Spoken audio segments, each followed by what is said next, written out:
Green Arrow number 13, written by Ann Nesenti, art by Freddie Williams II. I'm just gonna off the bat say the best positive about this book is I followed it. I understood what was going on, so there's that. Last time we had in issue 12, we had Green Arrow was going to China because a guy named Feng wanted Oliver Queen's facial recognition software because he bought Queen's company. Queen wants the company back, so they're trying to make a deal, but he's not willing to give up the facial tech. Turns out the Feng's actually like a villain. He clipped Oliver's tie and then sicked his goons on him. Oliver went to prison for a while, and then there's a superhero in China named Susie Ming who's going to team up with Green Arrow. Okay, got it? Cool. Also, there were ghost demons summoned at the end of the issue.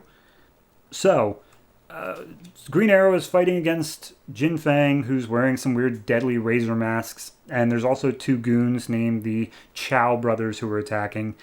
Immediately, Green Arrow tries to repay the tie thing by chopping off their ponytails, which this group of three kids, who I guess are Jin Fang's children, are like just giving commentary to, like, ah ha ha ha, look how funny, it's so hilarious that he did that. And they just keep doing this, like, literally throughout the entirety of this fight. So Jin Fang then throws out a few masks.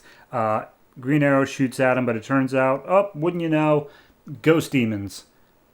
And it's apparently his parents, I guess. But regardless, they start attacking him, and he's like, okay, well, I'll just shoot them a bunch. And so he shoots them with arrows. The arrows do stick. Like, they're not actual full ghosts, but they don't kill him. They're just able to just go right through it. And so one of them starts going after Oliver. And then the other, like, for no reason, just stops. Like, as far as I can tell, I think he's using the arrows in order to grab a hold of the ghost and then pin it to the wall. Then the other one shows up, which, weirdly enough, doesn't look like a demon, just looks like a normal person, but then transforms into a demonic face. I don't get it. But regardless, they try to suck the soul out of Oliver, and that's when Susie Ming shows up, saves the day. They both make a breakaway for it and they just start talking about why China needs some wins. Like, that's basically what the conversation is about, where it's like, hey, look, China's prideful, China has ambitions. Like, we just want to be like America, so why are you keeping us down, bro? And Oliver's like, I don't know. I guess I couldn't. Like, they have a political talk about this while outrunning ghost demons. Basically, Susie Ming says, hey, all right, look, we're not able to kill the ghost demons directly. However, we can put them in a grave and trick them to going back to dead. And he's like, all right, how do we do that? And they come up with this plan of there being some stone soldiers nearby, which I guess it will be enough to knock them down. Again, I don't get it, but regardless, the grandkids show up too. And we see that there's this entire plaza filled with these stone soldiers. And the ghost demons follow them there. And it's just a fight. It's like, I feel like they're trying to play it up like the horror movie scene fight, where it's like, oh no, he could be around any of these pillars. But like, they don't. It's just immediately they're attacked, and they can't do much about it. They do their best to fight against these guys. Susie Ming apparently has a ghost-killing sword, which makes you wonder why they didn't use that to begin with. But regardless, it doesn't actually kill the ghosts. It just dismembers them slightly. So at that point, they're like, okay, you see what I see? We gotta do this domino style. So they knock over one of the statues together because teamwork. Like, literally, Susie Ming tries to do it herself. It doesn't work. And Green Arrow's like, let's do it together. And then it works. So they knock over the statue. It causes a domino effect. And it pins the ghost underneath / impales them, which for some reason, them being impaled by the stone stuff was enough to actually kill them. But arrows and magic swords were not. And the kids are very upset that their grandma and grandpa are dead. So, yeah, regardless, they're just like, okay, why are those kids crying over these ghosts? And it's like, oh, I guess they thought it was like a video game. They didn't think it was real. It's like, what are we doing here? Whatever. So they make their way out of the thing. And also during the political commentary. I forgot to mention that Suzy Ming told Green Arrow that, hey, look, Oliver has to give Jin Fang the tech.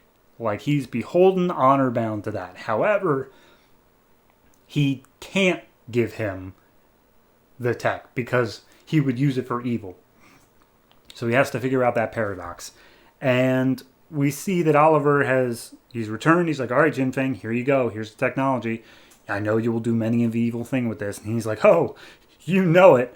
But then we see that Suzy Ming is watching a video feed because Oliver set up a back door where anytime Jin Fang uses this, Suzy Ming will be able to track it down. Will be able to track down Jin Fang and therefore stop him. So, teamwork. So then Oliver meets up with Suzy as Oliver and says like, hey, Green Arrow told me you were pretty cool. And she's like, yeah, Green Arrow was super hot, unlike you. And he's like, yeah, all right, cool. So maybe one day you'll visit America and we can hang out. And she's like, no, I don't think so. But, tell Green Arrow he still has my number. So Oliver hops back in the plane, flying back to Seattle. And I can't even remember the name of the dude who was accompanying him this whole time.